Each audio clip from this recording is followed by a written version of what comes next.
En 1 Tesalonicenses capítulo 4, versículo del 9 al 12, dice la palabra: pero acerca del amor fraternal no tenéis necesidad de que se os escriba, porque vosotros mismos habéis aprendido de Dios que os améis unos a otros.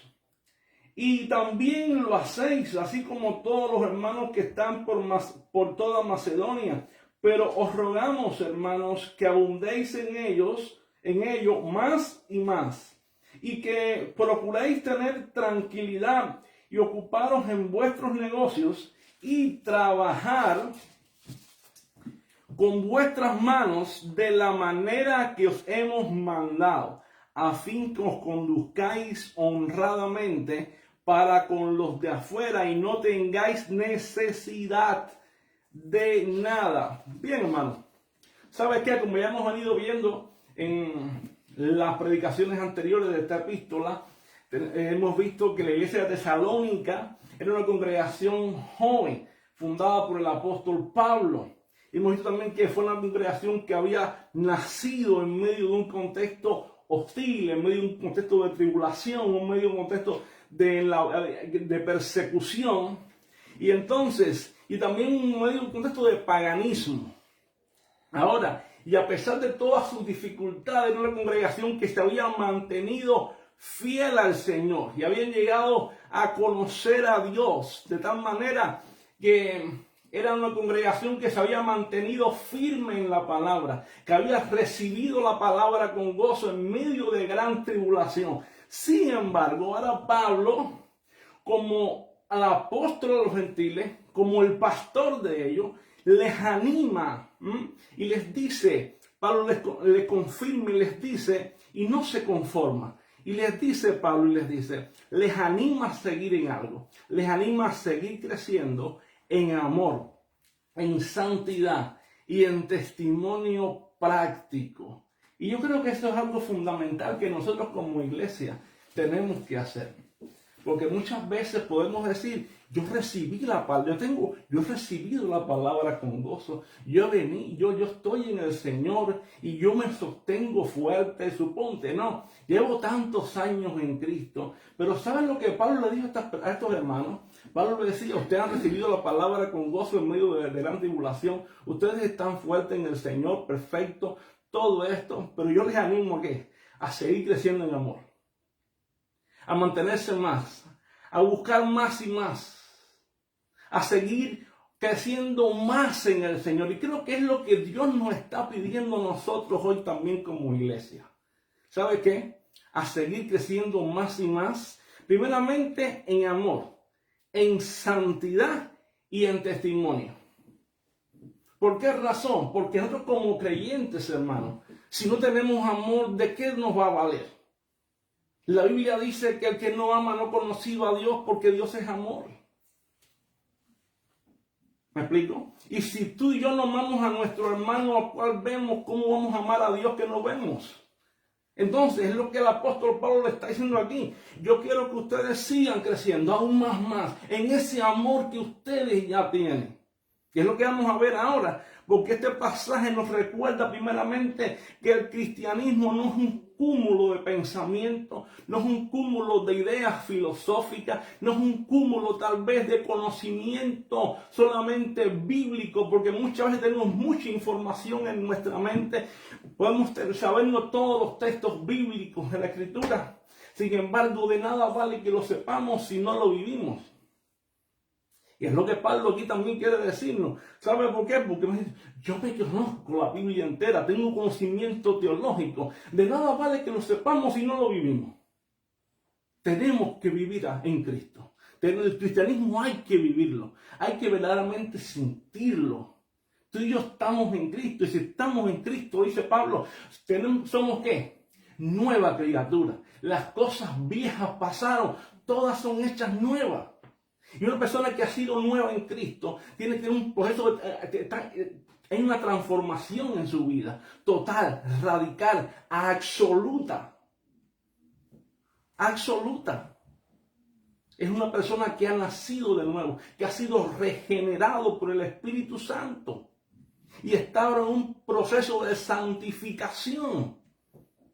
Por eso va creciendo más y más y más hasta que Cristo venga a buscar a su pueblo. Y eso es lo que el apóstol Pablo está reflejando aquí. Que ¿sabes qué? Que esta vida es una vida concreta que refleja a Cristo en todo lo que hace. En todo lo que hace.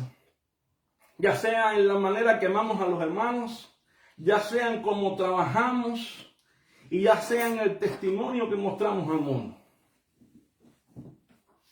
Porque muchas veces queremos ganar al mundo. Pero ¿cómo mostramos nuestro testimonio ante el mundo? Aquellos que nos rodean, ¿cómo nos ven a nosotros? ¿Entiendes? Muchas veces decimos, yo soy cristiano, yo voy a la iglesia, yo verdaderamente yo amo a Cristo y lo ama, ¿vale? Pero refleja verdaderamente ese amor de Dios, reflejamos verdaderamente ese cristianismo. Porque la Biblia dice el apóstol Juan que el que dice que está en él tiene que andar como ¿qué? Como él anduvo. Y si no andamos como él anduvo, ¿qué somos entonces? Mira, hermanos, somos verdaderos hipócritas. Es lo que somos. Porque ¿cómo anduvo Cristo? Mira, Cristo estuvo en obediencia al Padre. Cristo estuvo haciendo la voluntad del Padre. Sometido al Padre en todo momento. ¿Qué quiere decir eso?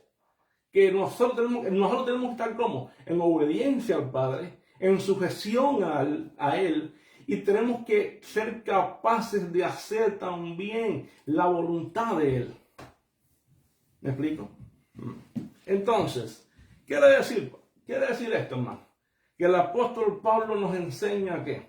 Nos enseña que una vida cristiana que glorifica a Dios debe manifestar en primer lugar un amor creciente, un amor que tiene verdaderamente un proceso de crecimiento, también diligencia práctica y un testimonio intachable ante aquellos que nos rodean. Ahora, el primer punto de hoy va a ser el amor fraternal enseñado por Dios. La iglesia de Tesalónica, ellos tenían amor fraternal. Ahora, ¿pero era porque ellos querían? No, no era porque ellos querían. Lo vamos a ver hoy. Vamos allá al versículo 9. Dice la Escritura, pero acerca del amor fraternal, no tenéis necesidad de que se os escriba, porque vosotros mismos habéis aprendido ¿de quién? De Dios.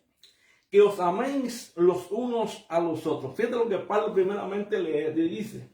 Dice, pero acerca del amor fraternal, no tenéis necesidad que se os escriba. Pablo empieza, mira, el amor fraternal, ¿de qué le está hablando Pablo? Ustedes no tienen necesidad de que se le escriba del amor fraternal. Es decir, no era un mero afecto, no era solamente un afecto humano, no era un sentimentalismo lo que Pablo le estaba hablando aquí. Pablo le está hablando que era un amor concreto, era un amor entre hermanos, era un amor diligente entre la familia de Dios, era un amor que cuida al hermano, era un amor que corrige a su hermano, era un amor que sostiene a su hermano, era un amor que comparte con su hermano. Eso es lo que Pablo le está diciendo aquí a la iglesia. Acerca del amor fraternal, dice, ustedes no tienen necesidad que se os escriba. Y dice, ¿por qué no tienen necesidad que se os escriba? Porque ustedes tienen una cualidad. ¿Qué cualidad? Que ustedes lo han aprendido de Dios. Ustedes lo han aprendido de Dios. ¿Y qué aprendieron de Dios? Que os améis los unos a los otros. Entonces, ¿y cuántos de nosotros muchas veces hemos oído, en esto conoceréis que son mis discípulos, en que os améis los unos a los otros, ¿sí o no? Entonces, y yo creo que esto entonces es un recordatorio que hoy Dios nos está haciendo a través de su palabra, que nosotros como hijos de Dios tenemos que entender que tenemos que amarnos fraternalmente, tenemos que amarnos como familia de Dios, tenemos que cuidarnos como familia de Dios, tenemos que protegernos como familia de Dios, tenemos que trabajar y tenemos que movernos, ¿sabe cómo? Como un cuerpo que somos en Cristo, porque si un solo miembro se duele, la Biblia dice que todos nos dolemos con él, y ese es el amor fraternal. Ese es el amor fraternal. Y dice, y ustedes no lo conocieron de mí solamente, ni lo conocieron del hermano, ni lo conocieron por ustedes mismos, ni lo conocieron por cualquier persona, ni en un seminario se lo enseñaron. Ustedes lo conocieron de Dios. Y yo creo que nosotros hemos conocido de Dios por medio de la Escritura, que tenemos que andar en amor, que tenemos que vivir en amor. La Biblia dice en Efesios, capítulo 5, que tenemos que ser imitadores de Dios como quien, Efesios 5:1, que tenemos que ser imitadores de Dios como hijos amados y andar en amor como Cristo nos amó, ¿sí o no? Si tenemos que ser imitadores de Dios como hijos amados y andar en amor como Cristo nos amó y se entregó por nosotros en ofrenda y olor fragante. Yo creo, hermano, que esto nos hace un desafío hoy a ti y a mí. ¿A qué? A verdaderamente imitar a Dios. Mira, la Biblia, Romanos capítulo 5. Yo quiero que tú vayas conmigo a la epístola de Romanos capítulo 5. Venga. Vamos a la palabra del Señor. Romanos capítulo 5, versículo 8. Dice la Escritura: mas Dios, ¿qué hizo? Muestra su amor para con nosotros, que aun siendo pecadores, Cristo murió por nosotros. Mira, ¿quiénes somos nosotros para no amar a nuestro hermano? Hermanos, y siendo nosotros pecadores, no mereciendo nada, estando muertos en delitos y pecados, dice que Dios mostró su amor para con nosotros. Su amor ágape, su amor incondicional, en que Cristo murió por nosotros. ¿Quiénes somos nosotros? Para decirle a mi hermano, ya mi hermano no lo puedo amar. ¡No! Nuestro hermano es nuestro hermano, el cual Cristo murió por él, como murió por nosotros, que derramó sangre. La Biblia dice que tú y yo hemos sido comprados por precio de sangre. Es la sangre preciosa de Jesucristo vertida en la cruz del Calvario. ¿Me explico?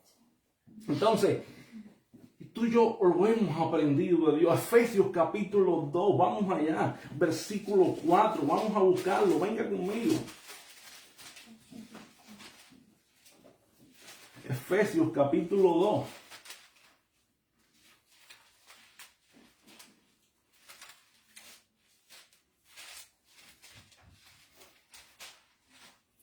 Dice la Escritura, versículo 4 en adelante: pero Dios, que es rico, ¿qué?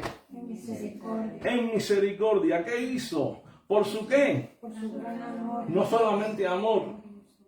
Dice, por su gran amor. ¿Con que qué? Con que nos amó. ¿Sabes lo que hizo Dios? Dice, por su gran amor con que nos amó.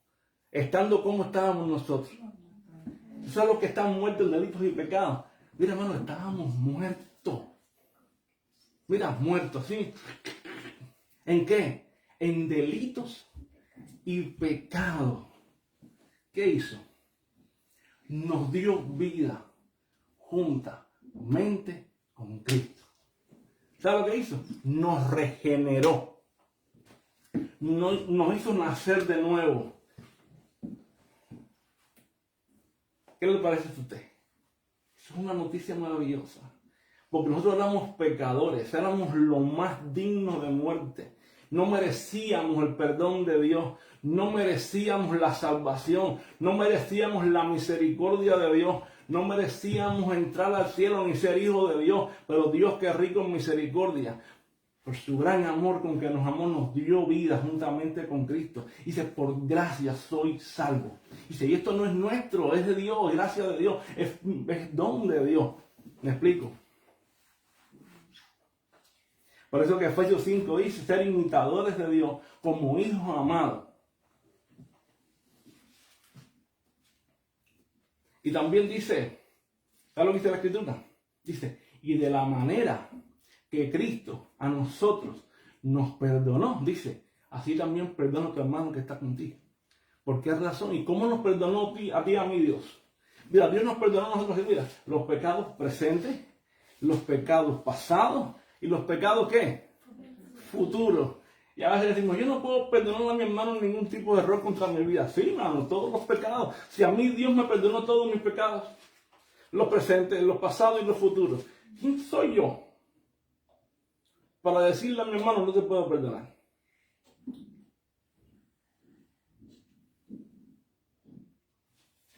Vamos allá. Y es lo que Pablo le está diciendo aquí a ellos. Ustedes esto lo aprendieron de Dios. Y nosotros, hermanos, también lo hemos aprendido de Dios. Y fíjate, Pablo va directo a quién.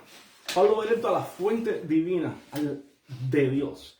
Y la iglesia de Tesalónica había salido de una cultura pagana, de una cultura donde las lealtades triviales estaban predominando. Y cuando Pablo les habla ahora del amor entre hermanos, esto representó para ellos una reconstrucción radical de relaciones.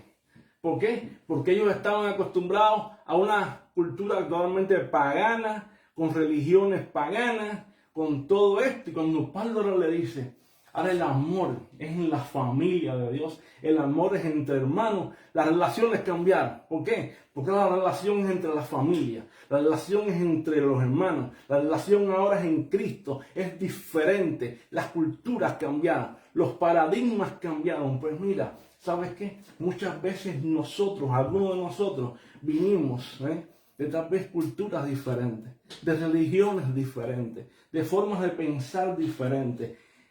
Y Dios nos establece y nos reconstruye nuestras relaciones. ¿En quién? En Cristo. Porque ahora nosotros estamos en quién? En la familia de Dios.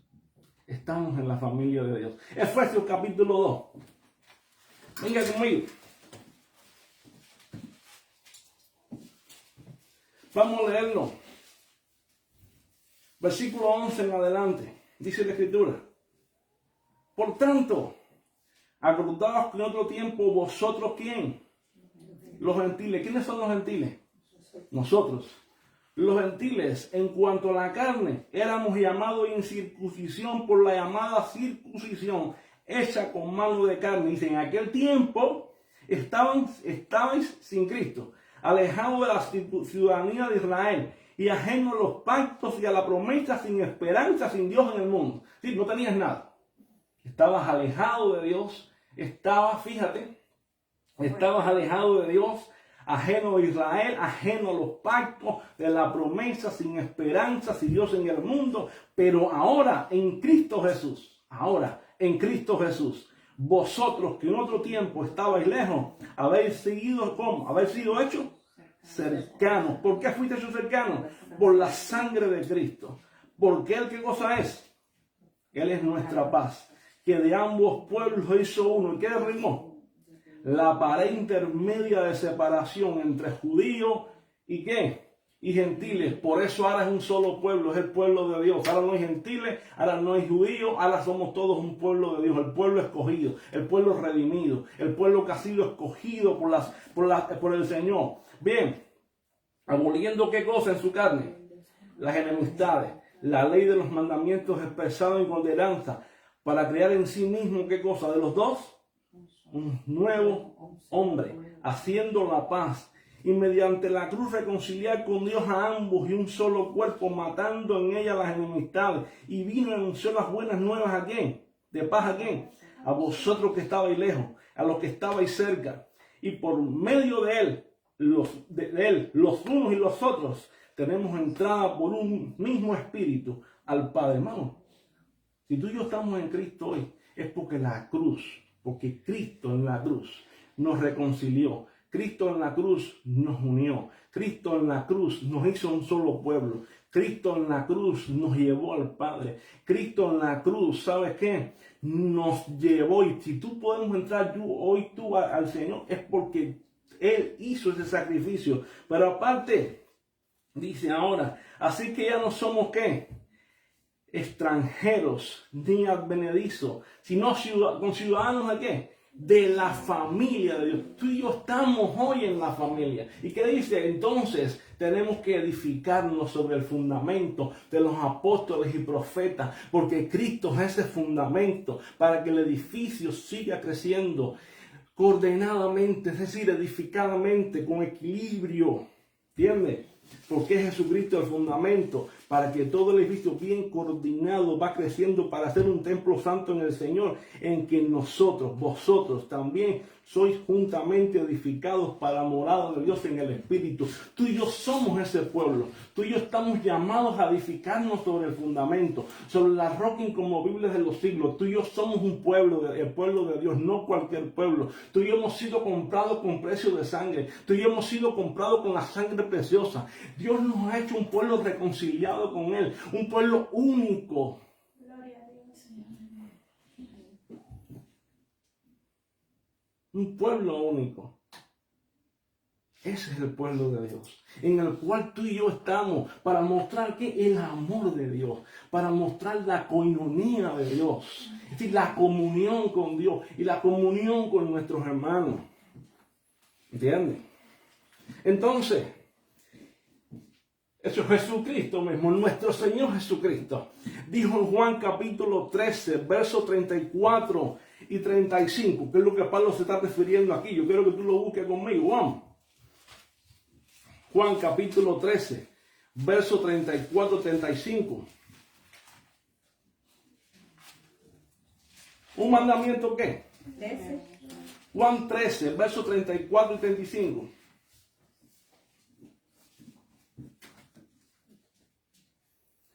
¿Lo tienen ya?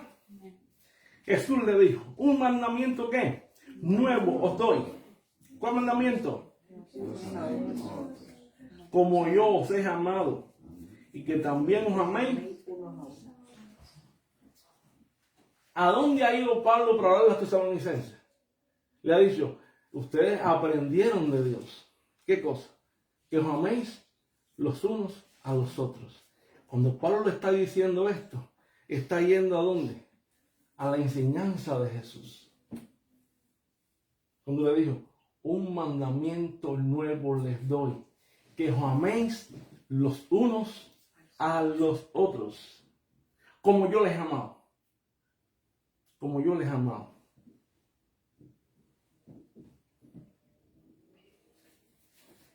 Y el 35 dice, en esto conocerán todos, ¿qué? Que son mis discípulos.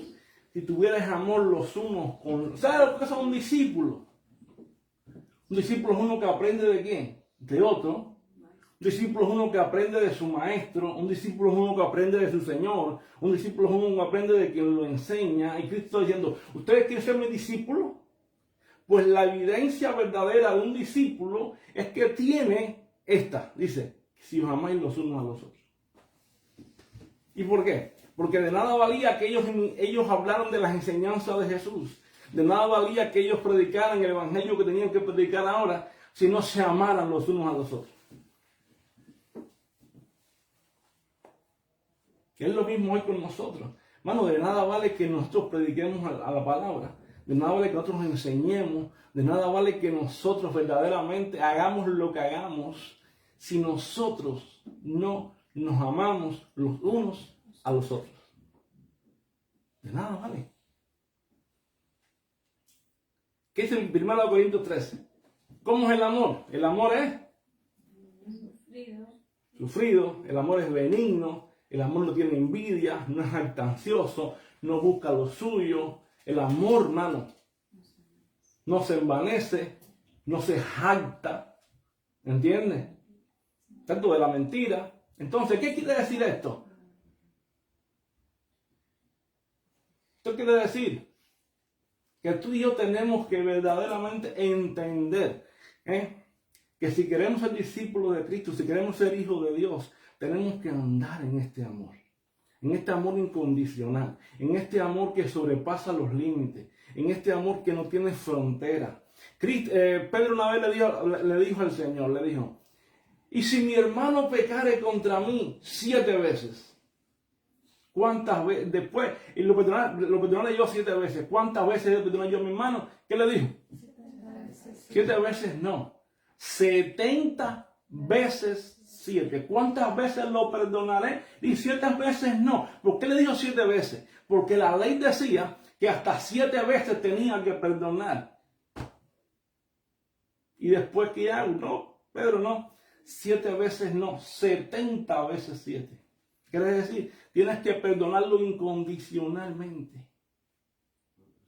Incondicionalmente. 490.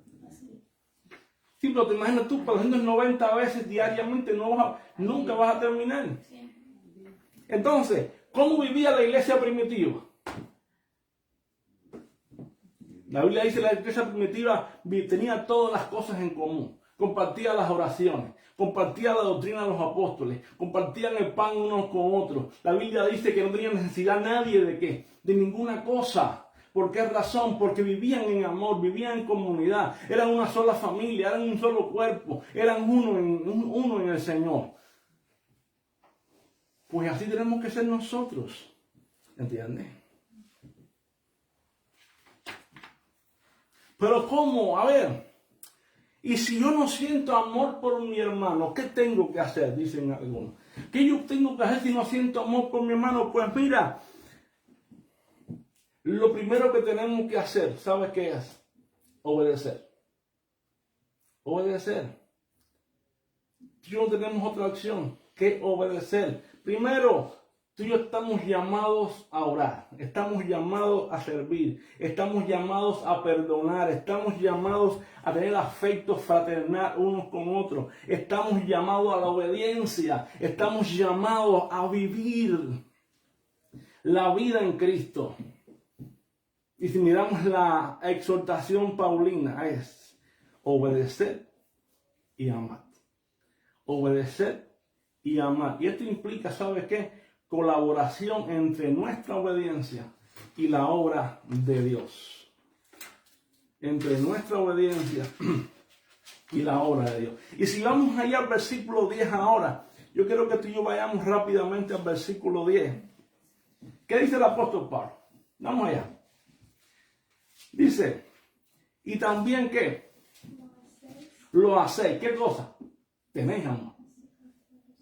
Dice, y también lo hacéis, ¿así con qué?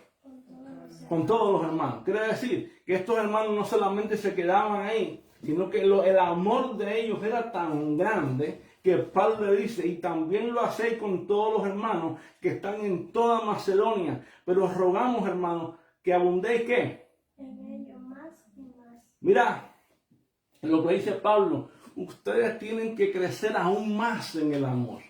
Y Pablo lo está diciendo a ellos. Eso es lo que dice Pablo, está diciendo. Ustedes tienen amor de sobra. Porque fíjate que ustedes no solamente lo hacen con todos los hermanos, sino que están por todas, sino que aún los de Macedonia también lo tienen. Es más, ustedes se expanden más. Los de Macedonia con ustedes y ustedes con los de Macedonia. Es decir, Pablo confirma que el amor de los tesalonicenses, ¿cómo era? Un amor visible por toda Macedonia. Era un amor que se extendía aún por todas las ciudades. Era un amor que mostraba un testimonio de Dios total. Es decir, un amor que trascendió la congregación local. Pablo lo está confirmando. Un amor que iba más allá de la barrera de la iglesia. Pero aún así le insiste. ¿Qué le insiste Pablo? Pablo le insiste y le dice, pues mira, ustedes deben abundar en él, más y más. No se cansen. Porque eso es la vida cristiana. La vida cristiana es de crecimiento, de aumento, de ir más allá, de no detenerse. Porque si nos detenemos, hermano, nos estancamos. Mira, hermano, el que se detiene en el camino se estanca. No podemos detenernos. A veces pensamos que hemos llegado a todo. Y tú y yo no podemos quedarnos con que llegamos a todo. Muchas veces pensamos, ya tengo 20 años en el Señor, 30 años, 40 años, lo sé todo. ¿Sabes qué, hermano? El día que pensamos que lo tenemos todo, que ya hemos llegado a la perfección, ese es el día que empezamos a estancarnos. ¿Te imaginas a Pablo diciendo, ya yo logré todo, lo tengo todo, yo soy el apóstol Pablo, tengo la experiencia, subí al tercer cielo, vi cosas que a nadie les es imposible y oí cosas que a nadie les es imposible oír? ¿Te imaginas? Sin embargo, Pablo aquí le dice, yo creo que ustedes abunden más, que ustedes abunden más. Sin embargo, Pablo dice una cosa fundamental. Pablo dice en Filipenses capítulo 3, versículo 12, 13 y 14. Vamos a buscarlo. ¿Qué dice Pablo? Pablo no se conforma con su vida. Y muchas veces nosotros nos conformamos con lo que hemos alcanzado. Del 11. Del 12. Filipenses capítulo 3.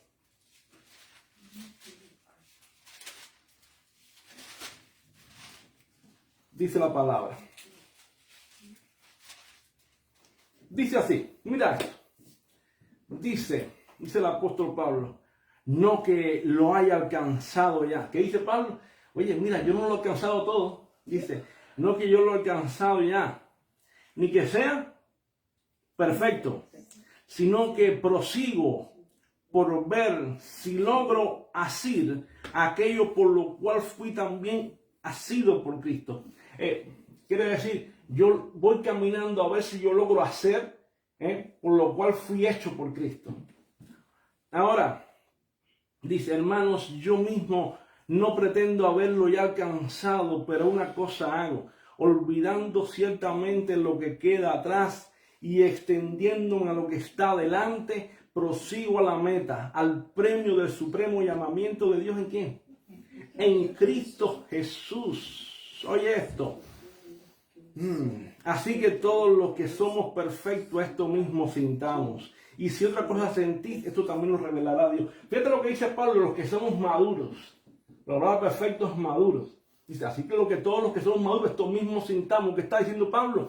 Los que somos maduros sintamos lo mismo. No nos conformemos, sigamos hacia adelante al supremo llamamiento de Dios en Cristo Jesús. Es decir, olvida lo que quedó atrás. Olvida las cosas que has hecho ahora, prosigue hacia adelante, no te conformes, no te quedes ahí, porque el día que pensemos que lo sabemos todo, ese día empezamos a estancarnos. Y Pablo dice, no soy perfecto, no he acabado todavía la carrera, prosigo hacia adelante, tenemos que terminar bien. Entonces, es lo que aquí está pasando. Pablo dice, ustedes abunden más en el amor. Y es lo que tenemos que hacer. ¿Por qué? Porque estamos en un proceso de santificación diaria.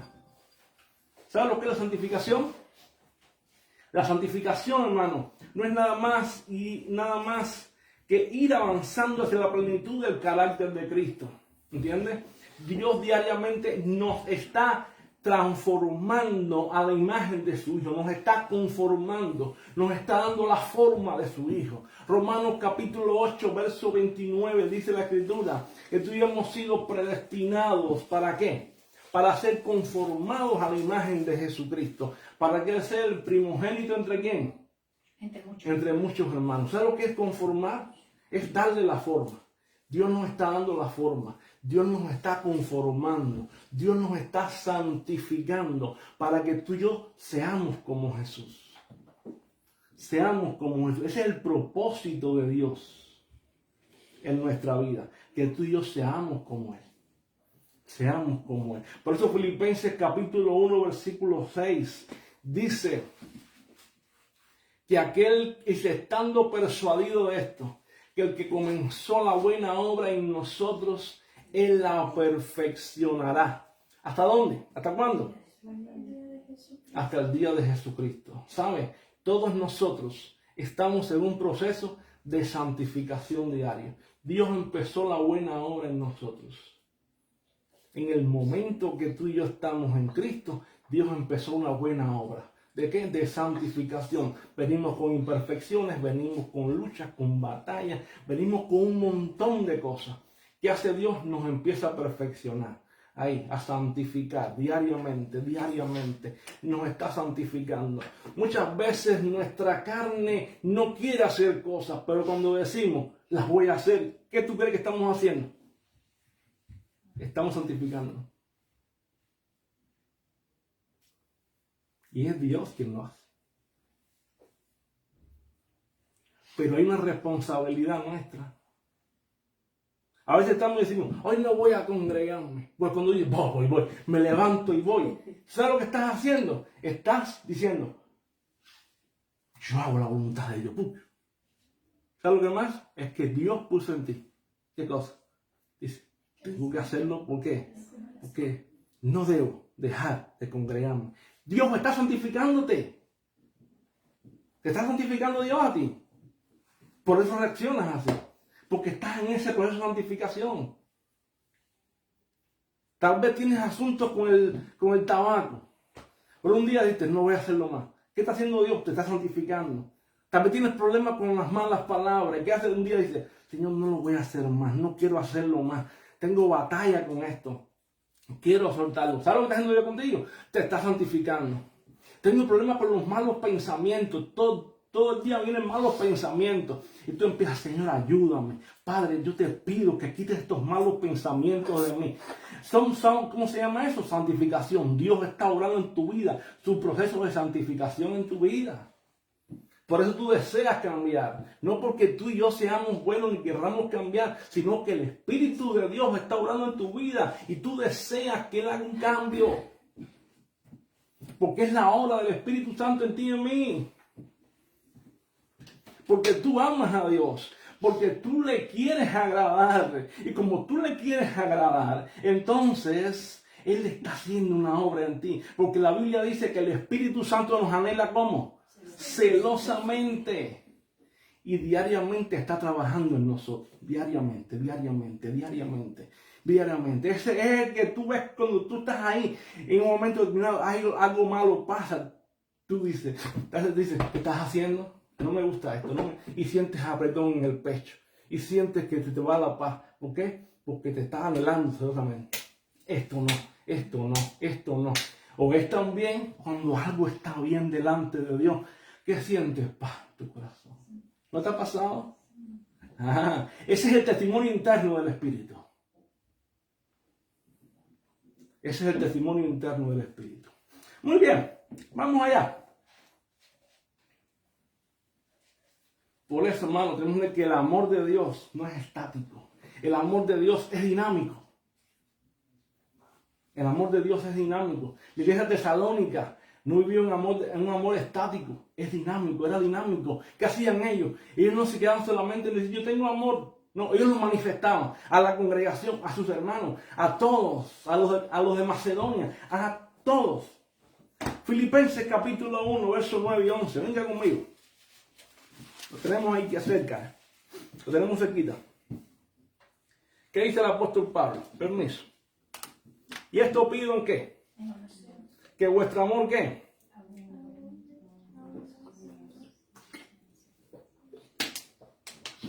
Que vuestro amor abunde. Más y más en ciencia y en todo conocimiento. Para que aprobéis lo mejor, a fin de que seáis sinceros e irreprensibles para el día de Cristo. Oye, mira, ¿llenos de qué? De frutos de justicia, que son por medio de ¿quién? De Jesucristo, para la gloria y alabanza de Dios. Mira lo que dice Pablo. Y pido esto, y esto pido en oración, que vuestro amor abunde, más y más. Es decir, siga creciendo, abunde.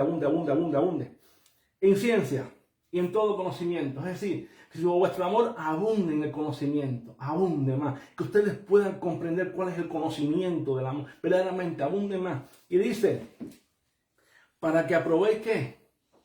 Lo mejor, a fin de que seáis como. ¿Esto es lo que quiere Dios? Que nosotros seamos sinceros. Por eso tenemos una más en el amor. Para que seamos sinceros. Seamos irreprensibles. ¿Sabes lo que es una persona irreprensible? que esa es una de las características de un pastor también, no solamente de ustedes, no todos nosotros. Tenemos que ser, decimos, los pastores tienen que ser irreprensibles. No, todos los cristianos tenemos que ser irreprensibles. Todos los cristianos tenemos que ser irreprensibles, todos nosotros. Porque no solamente ustedes son miembros de la iglesia, nosotros somos miembros de la iglesia. Nosotros somos familia de Dios también. ¿Mm? La única diferencia es que ustedes vienen a la iglesia para oír el mensaje, pero nosotros venimos a la iglesia, también para ustedes, gozarnos con ustedes, como cuerpo de Cristo que son, como miembros de la iglesia, y para darles el mensaje. Pero somos miembros del cuerpo de Cristo igual. Es la única diferencia, es en cuanto a función. Pero somos miembros de la iglesia, somos hermanos en Cristo, nos gozamos con ustedes, nos gusta venir a la iglesia igual que ustedes, nuestro propósito es venir igual que ustedes. Nos entristece cuando otros no vienen igual. ¿Por qué razón? Porque nos dolemos unos con otros. ¿Entienden? Y tanto nosotros como ustedes tenemos que ser irreprensibles. Y eso implica vivir en santidad. Eso implica vivir para Dios. Eso implica guardarse del mundo. Eso implica verdaderamente guardarse para Dios en todos los aspectos.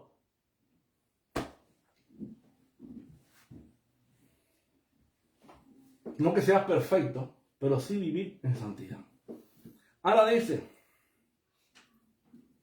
¿para cuándo? Para el día de Cristo, para la venida del Señor. ¿Llenos de qué? De frutos de justicia, que son por medio de quién? Para la gloria y alabanza de Él. ¿Qué es lo que verdaderamente hace que tú y yo nos mostremos que somos cristianos? ¿Para qué hemos sido escogidos? Para que llevemos ¿qué? Llevemos fruto. Y vuestro fruto, dijo Cristo en Juan 15, y vuestro fruto permanezca. Quiere decir, ¿y estos frutos quiénes son? En Cristo. Porque Cristo, ¿quién es? La vid. Y si eres la vid, tú y yo tenemos ¿qué? Que permanecer en Él. Porque somos ¿quién? Pampa.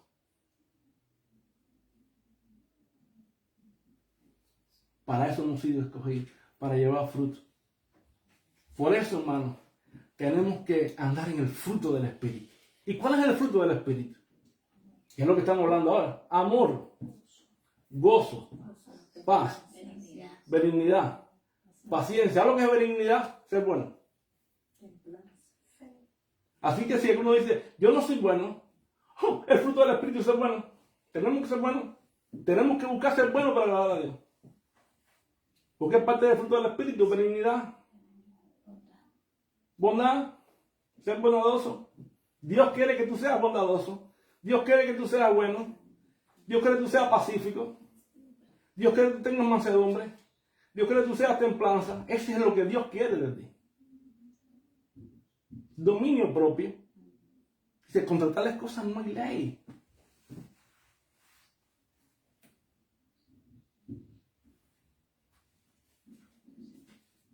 ¿Entiendes? Entonces, tenemos que entender eso. Muy bien, vamos allá.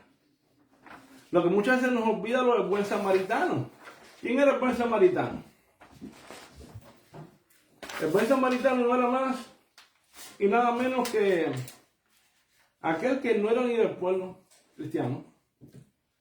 Aquel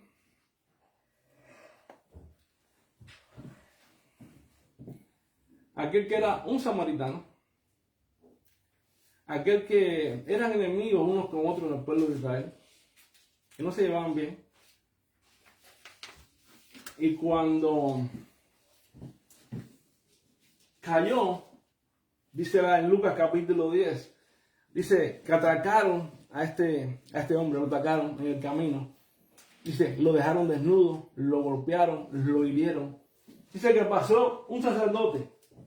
Dice, y lo vio, ¿y qué pasó? ¿Lo dejó cómo? Lo dejó tirado ahí. Pasó de lado, se fue de lado y se fue. Dice que pasó un levita, ¿y cómo lo dejó? A este hombre estaba golpeado en el camino. Pasó de lado y se fue. Pero pasó un buen samaritano que ni se llevaba con el pueblo judío, ni se llevaban bien ni se amaban. Pero este buen samaritano dice que lo cogió, lo agarró le curó sus heridas, lo llevó al mesón, lo atendió. Y es más, le dijo el del mesón, si algo más gastase, tranquilo que yo te lo voy a pagar. Estoy parafraseando el texto. Yo te lo voy a pagar, no hay problema. ¿Sabes lo que este hombre hizo?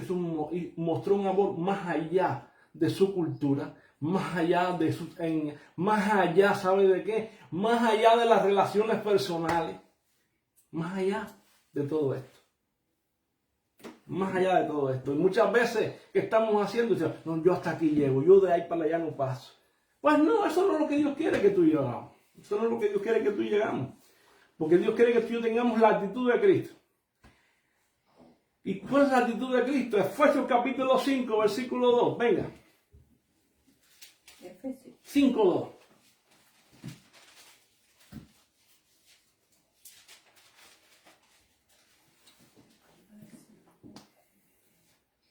Dice la Escritura.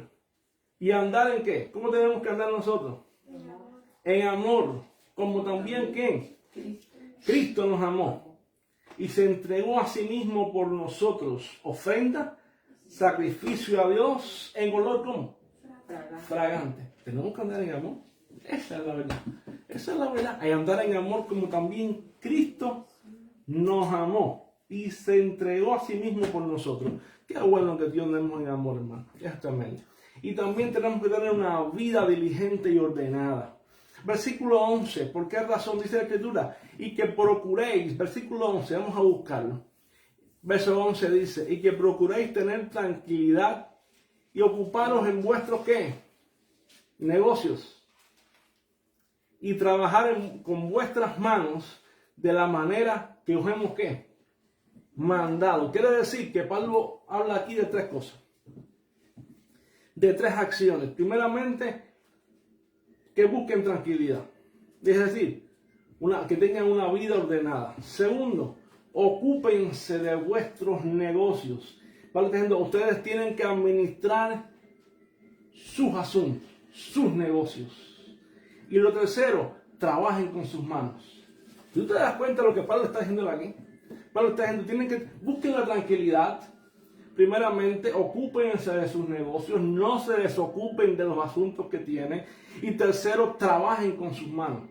Pablo ya había reprendido, más adelante reprende a los tesalonicenses cuando les dice, el que no trabaja, ¿qué? No come. Y Pablo, hermano, no está promoviendo aquí el ascetismo. ¿Qué cosa es el ascetismo? El ascetismo es como la ociedad, que no se trabajara, porque tenía un concepto de que no había que hacer nada, ¿entiendes?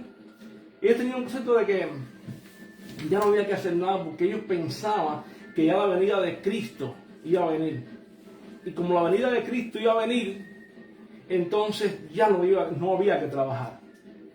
Concepto que muchas veces se propagó en los años 90 en muchas naciones y decía, ya no hay que hacer nada, deja los estudios, deja los trabajos, rompe todas las cosas. Muchas veces hubo personas que hasta dijeron, rompe los televisores porque el televisor es el cajón del diablo. ¿No se acuerda de eso? ¿Se acuerdan, hermana Francisca? ¿No, verdad? Y no estudies más, no vayas a las universidades, no estudies una carrera. ¿Por qué? Porque ya Cristo viene. ¿Se acuerda de eso? Yo creo que muchos nos acordamos de estas campañas de Gigi Ávila, de estas cosas, ¿no? Cristo viene, y ahí se rompían los televisores, la gente dejó de estudiar, tristemente, dejaron trabajos, dejaron todo. Pues mira, la Biblia dice lo contrario, pero tenemos que ser bíblicos, tenemos que estar conscientes de lo que la Biblia dice. La Biblia dice que tenemos que buscar la tranquilidad, tenemos que ocuparnos de nuestros negocios, tenemos que trabajar con nuestras manos, porque el día y la hora nadie lo sabe, hermano, nadie lo sabe. Y mientras Cristo no viene, tú y yo tenemos que estudiar, tú y yo tenemos que prepararnos, tú y yo tenemos que trabajar, ocuparnos de nuestros negocios para que cuando Cristo venga nos vamos. Pero mientras tenemos que ser diligentes. ¿Por qué? Porque Pablo le está dando aquí un mandato práctico. Está diciendo que la forma de la vida cristiana se demuestra también como con una disciplina cotidiana, con una disciplina diaria. Nosotros como cristianos estamos llamados a ser disciplinados en todo lo que hacemos. Ya sea en nuestro hogar, ya sea en nuestros negocios, ya sea en nuestro trabajo, tenemos que ser disciplinados, tenemos que ser conscientes de lo que hacemos. Y Pablo trabajaba. Pablo trabajaba. Dice la palabra que Pablo hacía tiendas de campaña. Por eso más adelante lo vamos a ver. Dice la Escritura, le dice a los tesalonicenses, le dice, fíjense, porque yo con mis manos estuvimos entre ustedes y no comimos el pan de balde. Y ganamos, ¿bien? Ganamos, nosotros no fuimos gravosos entre ustedes. ¿Entienden? Fíjense, 2 Tesalonicenses capítulo 3, versículo 6, búsquenlo, vamos allá.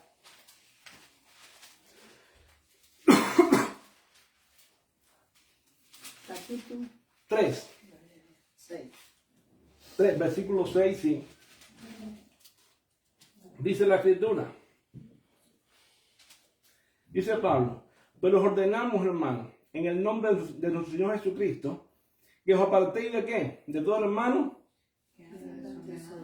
y no según la enseñanza que recibisteis vosotros. porque vosotros mismos sabéis que la manera que habéis, disculpa, que de manera que debéis imitarnos, porque nosotros no anduvimos desordenadamente entre vosotros, ni comimos de balde el pan de nadie, sino que trabajamos con afán y fatiga día y noche, para no seros gravosos a ninguno de vosotros, porque para que no tuviésemos derecho, sino darnos nosotros mismos en un ejemplo, para que nos imitéis. ¿Qué está diciendo? Está diciendo algo fundamental. Nosotros trabajamos entre ustedes. Nosotros nos ganamos el pan entre ustedes. Ustedes no nos mantuvieron. Nosotros trabajamos para hacerles a ustedes ¿qué? Ejemplo. Ahora, hay personas que no pueden trabajar por problemas de salud. Esto es diferente. Ahora, pero si se puede trabajar, hay que trabajar. ¿Me entienden? Entonces, muy bien. Si no, mire el ejemplo de José. José, ¿qué cosa era? José era una persona que agradaba a Dios, que vivía para Dios. Sin embargo, ¿qué era? Era mayordomo en Egipto. Y todo lo que José tocaba, que dice la Biblia, era prosperado. Lo metieron injustamente en la cárcel también trabajó. Y todo lo que José hacía era prosperado por Dios. Llegó al trono de Egipto, y en el trono de Egipto todo lo que José hacía era bendecido y prosperado. Quiere decir que José no se quedaba así como un simple vago, no, José hacía las cosas y José trabajaba. Por eso el pueblo de Israel cuando vino la hambruna, tuvo para comer. Tuvo para comer. El libro de Daniel nos habla también de Daniel. Daniel cuando estaba en Babilonia, ¿qué hizo? Fue el primer ministro de Babilonia. Y si Babilonia prosperó, fue porque Daniel trabajó con sabiduría de Dios. Pues tú y yo, ¿sabes qué? Tú y yo somos el pueblo de Dios. Estamos llamados también a trabajar con sabiduría de Dios, a ser diligentes en nuestros asuntos, sea en nuestro hogar, en nuestros negocios, en nuestro trabajo.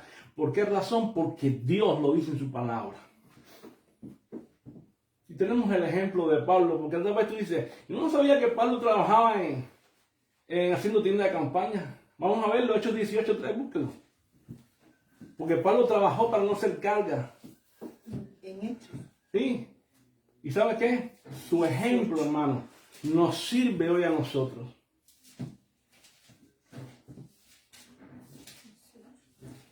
El ejemplo de Pablo nos sirve hoy a ti y a mí. 18. 18:3. ¿Qué dice? Léelo. Y como era del mismo oficio, se quedó con ellos y trabajaban juntos, pues el oficio de ellos era hacer tiendas. ¿Cuál es el oficio de ellos? Hacer tiendas de campaña.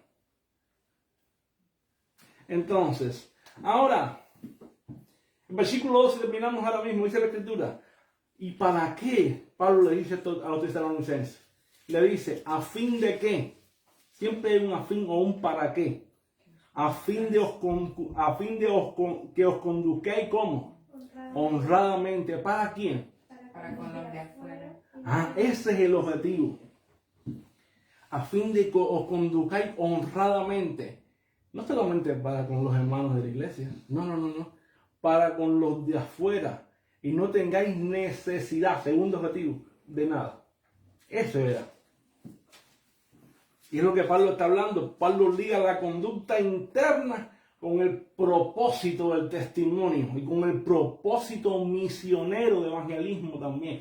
Ustedes tienen que, primero, ustedes tienen que tener amor unos con otros, sigan abundando más en amor, crezcan más en ese amor que tienen tanto entre ustedes como con los de Macedonia. Ustedes tienen que trabajar, seguir trabajando, ocuparse en sus negocios, tener tranquilidad unos con otros, para que los de afuera ustedes puedan alcanzarlos también. Ustedes puedan llegar a ellos, para que puedan hacer un testimonio para ellos, para que ellos puedan ver el Evangelio en sus vidas. Y no solamente eso, sino que también ustedes no tengan necesidad.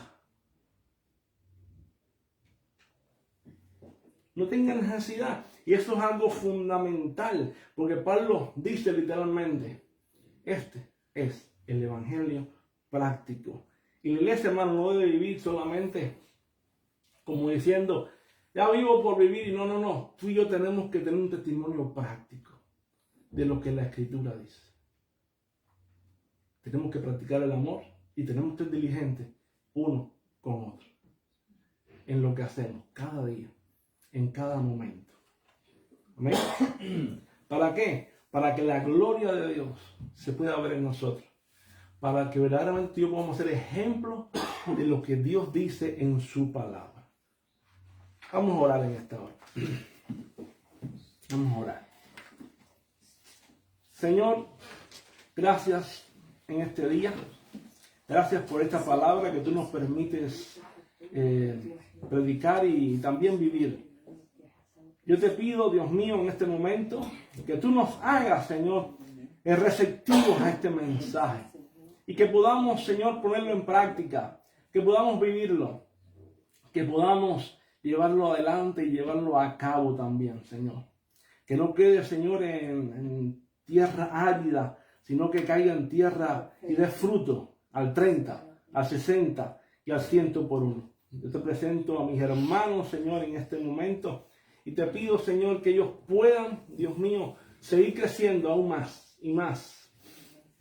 Que podamos, Señor, seguir creciendo más y más en este amor, Dios mío, unos para con otros y también para con los demás. Señor, porque estamos abundando más en tu palabra, creciendo más en ti. Estamos llamados a seguir siendo, Dios mío, santificados, y para eso, Dios mío, estamos en ti, en tu palabra. Por eso ayúdanos, Señor, ayúdanos a ser más como tú. En el nombre de Jesucristo. Dependemos de ti. Dependemos del poder de tu Espíritu, Señor, en nuestra vida. En el nombre de Jesús, Padre, te doy muchas gracias, muchas gracias. Gracias por esta iglesia, Señor. Gracias, Señor, por cada uno de ellos. Y que cada día podamos seguir creciendo en ti, en tu conocimiento y también en número, Señor. En el nombre de Jesús. Amén. Amén.